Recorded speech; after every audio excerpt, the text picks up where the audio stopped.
What's up, Ravens? Ravens? Welcome to this week's edition of ONW Now. I'm Garrett Foster. And I'm Bryson Dickey. And we have a lot to get into today, including a look into yearbook, the ONW Ryan Center, and DECA. And don't forget to stick around later for Game Day, a live interview with our ONW Spirit program. This is going to be a packed show today. So without further ado, let's roll that intro.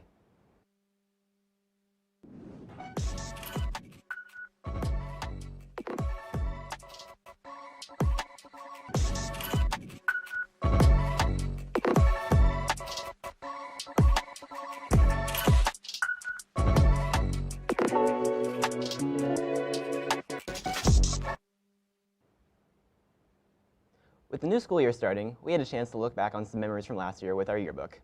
Kinley Carter had a chance to sit down with some of the yearbook staff to talk about them about what all goes into putting together a yearbook and to distribute it. This past Wednesday was the distribution of ONW's 21st yearbook. Let's hear about some of the hard work that goes on behind the scenes. We work on the book all year without anyone really seeing, what kind of effort we put into the book. The photos are hidden, the theme is hidden, the design is hidden. So it's one big moment for us to really showcase what we've done. It feels really exciting, especially for the seniors who graduated, just knowing all the effort that they put in, the whole school will really cherish it. One of the most important parts of a yearbook is creating the theme. This year's theme is about owning your moment.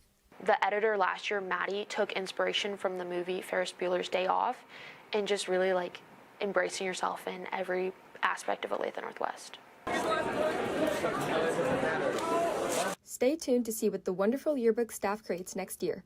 For the Raven Network, this has been Reese Cooper. In more national news, 7 Republican-led states filed a new lawsuit on Tuesday to stop the Biden administration's upcoming student loan forgiveness plans, which are expected to begin this fall. This lawsuit adds to the ongoing challenges against President Biden's student loan policies and could delay his efforts to provide debt relief before the November election. More school news, a new DECA club has been established aiming to provide students with opportunities to develop leadership and entrepreneur skills. Let's pass it over to Ashlyn Vaughn to hear more about this club. In finance, marketing. DECA is a new club to ONW, and we talked with its new president, Andy. I wanted to start DECA because I feel like our school doesn't have the same opportunities as other schools for business-oriented students, and we have the most academically driven students who should have that opportunity. Ms. Smith, a former member of DECA, told us a little bit about how she got it started here at ONW. So I was actually a DECA member in my high school. The opportunities it gave me, just the leadership I gained, invaluable experiences that allowed me to network with businesses, network with different colleges, to be able to give that opportunity to students I think is really important. We talked with some students about their experiences and takeaways from DECA. My favorite part about DECA is that I get real business experience from the competitions, and I get to do it with my friends who all have the same interests as me. You get to attend workshops, get to meet new people with similar interests, and it's always good for people who are interested in business because it provides you with a lot of experience. If you want to get involved, scan a poster around the pods and get added to the GroupMe. For Raven Network, this has been Ashlyn Vaughn. In more serious news, yesterday 2 students and 2 teachers were killed in a Georgia high school shooting, with 9 others injured, but they are all expected to make a full recovery. This is the 45th school shooting in 2024 and is reported to be the deadliest of the year. The suspect is a 14-year-old male and is being charged as an adult and tried for murder. We are sending all of our prayers out to the families and everybody else affected by this tragedy. Football is in full swing, and with the Kansas City Chiefs playing tonight and our ONW Ravens playing tomorrow. Let's take it to Hattie LaRue to see what our football team has done to prepare for this season. When you go into that field, when you go into the locker room every day, you feel that environment and you feel like that's just what it is. Get through! As you can see, our football players have been working really hard. Let's see what Coach Clark has to say about this upcoming season. I think this group of seniors want to do a lot better than they did last year, but as sophomores, they are part of that playoff run team. So I know that that's one of their goals is to make another playoff run and see what they can do as a senior group and hopefully leave a legacy that lasts. The biggest goal is to win state, and then the other one would just to be getting better every day. Heart.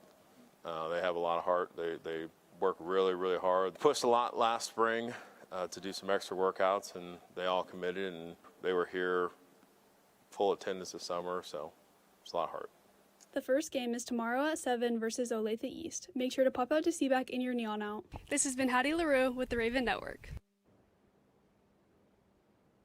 It is now time for game day. Let's send it over to Oliver Christie and Lennox Ellis for the second best part of the show.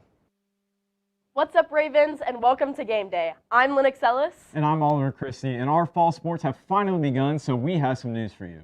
Our girls golf team has competed in 2 tournaments so far this year, with the first one taking place last Wednesday. The girls fought hard, but unfortunately lost their duel against Shawnee Mission East, with Claire Sullivan shooting the lowest score of 72.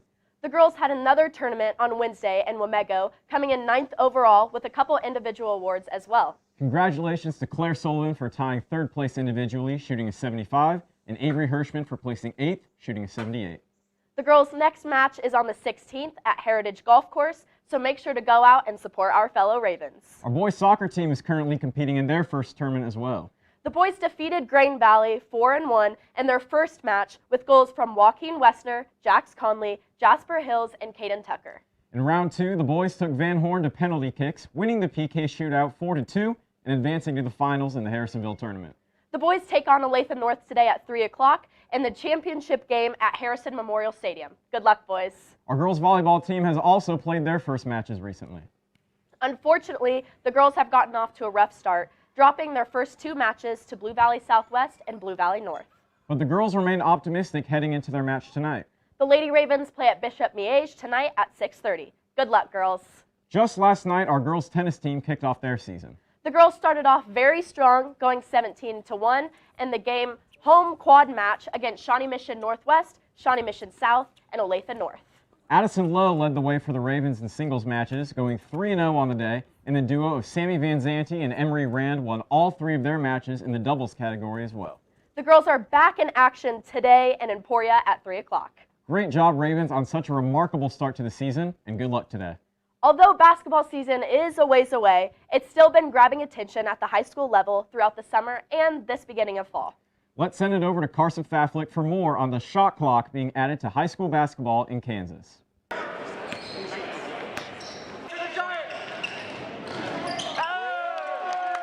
This year, high school basketball games are going to be a little bit different. This year, they introduced the shot clock in the Sunflower League, which will be active during every regular season game. We interviewed some coaches and players and asked what they thought the shot clock would do to the game. I would say I am happy. It's going to make the game more entertaining for players and fans. It's going to make the games a lot faster and just more action-packed. We asked how they expected the shot clock to impact their offensive schemes.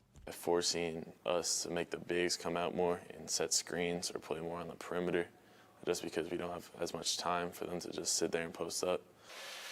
A lot of our possessions were under the 35-second shot clock window that we're having this year, so it's not going to change that much. We asked about the impact the shot clocks will have on defenses. If it's only 30 seconds, then you just play hard-nosed defense for 30 seconds, you're right back on offense. At the end of the game, if you're on the losing side, the team just dribbles it out, and it just makes the game boring. When you get a team into the half court, you can maybe play a little bit more zone. You can run and trap, try to keep the ball on one side. Shot clocks will change how the games are paced, how the games are officiated, and how teams are coached. This has been Carson Fath. It's almost time, Ravens. Football season is just around the corner with the first game tomorrow at CBAC against Olathe East. I better see all the Ravens support and everyone decked out in neon. Let's send it over to Isaiah Wallace for more on the upcoming season. What's up, Ravens? I'm Isaiah Wallace, and I had a chance to sit down with Merrick and Mason, and we got to talk about their upcoming football season, what they're excited about, and the recruitment process. Let's get into it. Been running a lot this offseason and trying to lift twice a day. Pretty much just trying to get in the best physical shape possible. Been working, doing some wide receiver drills, just working on my hands, just my overall game. Both Merrick and Mason have big plans of playing football at the next level. Let's hear what their plans are for college. I plan to go to, I don't know which college yet, but I plan to play football, and I'm planning on being a chiropractor when I graduate. My plans are to go and obviously play football in college. I want to study some sort of business, but I'm not too sure yet. Now let's hear how their recruiting process is coming along. It's going pretty good. I got a couple D2 colleges that are looking at me, and I got a couple preferred walk-ons in the D1 area that's looking pretty good. So it really just all depends on how this beginning of the season goes for me.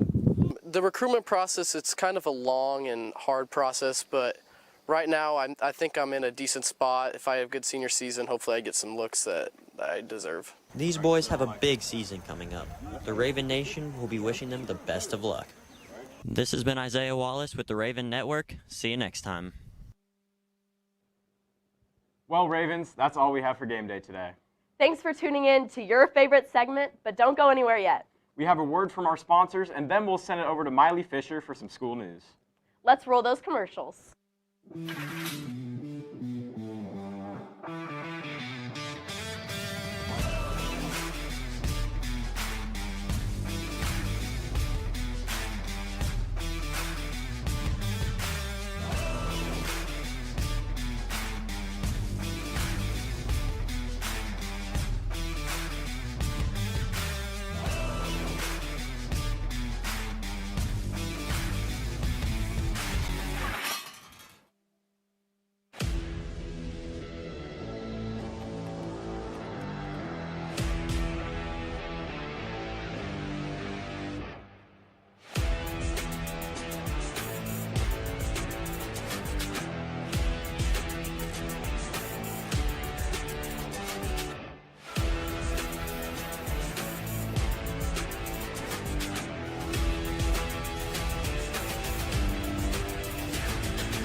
What's up, Ravens? I'm joining everyone with a quick segment on some school news.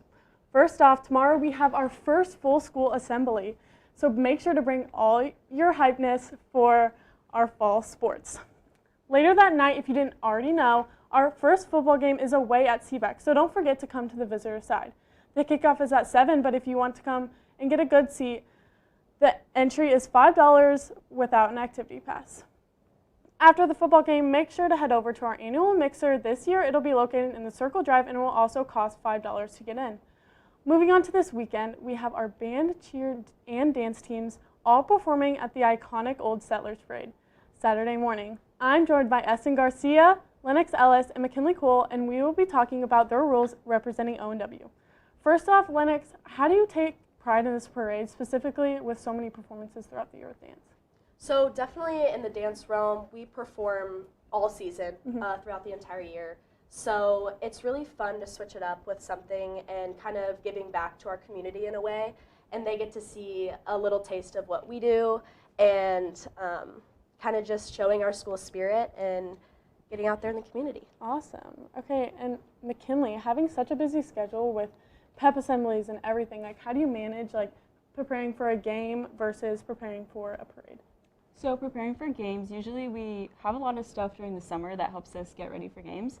But for Old Settlers specifically, we have to get like a new formation for marching and practice all of our routines and cheers as we're marching and get new ripples and everything. Yeah. So. And Eston, I know you're a drum major this year, so how does preparing as a drum major different from how the rest of the band performances and like marching, not having an instrument? Like how do you guys manage that? So obviously without an instrument, we have our maces, our black and silver maces, and this summer we went to a camp and we got a little bit of instruction from an expert in the field. And then we've kind of taken what he taught us as the basics, and we've kind of worked on that and improved and gotten ready for our Hey Ragin' Ravens routine and also the Fight Song routine. Awesome. And then all of you guys, starting with Eston, how are you guys planning on representing our school this year, and why do you think that's important for Olathe Northwest to be in this parade? This year we're trying to be as big as possible, trying to show up and just be as professional as we can, look as good as we can, and that way we can show that Olathe Northwest is the place you want to be for all of those middle and elementary school kids as they look to where they're going to want to go to high school, and that's really important to us. For us, we just want to have a positive attitude and show other schools what we're about and get people excited for Northwest. Yeah, awesome. Yeah, kind of like what I said before, just getting the school spirit out there and, you know, kind of projecting our love, like the love that we have for the school here, and kind of showing that to the community as well. Yeah, that's awesome. So if you guys want to see any of our school teams there, make sure you head out to Old Settlers Parade downtown Olathe on Saturday. Now, thank you all for joining me, and let's take it back to the desk. Speaking of some fun performances, Rachel Gunn, who is an Australian breakdancer, received backlash for her most recent Olympic performance. She most recently responded to these comments and apologized, saying that she knew she wasn't going to win and that the odds were stacked against her. Unfortunately, that's all that we have time for this show. We hope you have a great rest of your week. And for the Raven Network, this has been Garrett Foster and Bryson Dickey. Raven Nation, let's fly.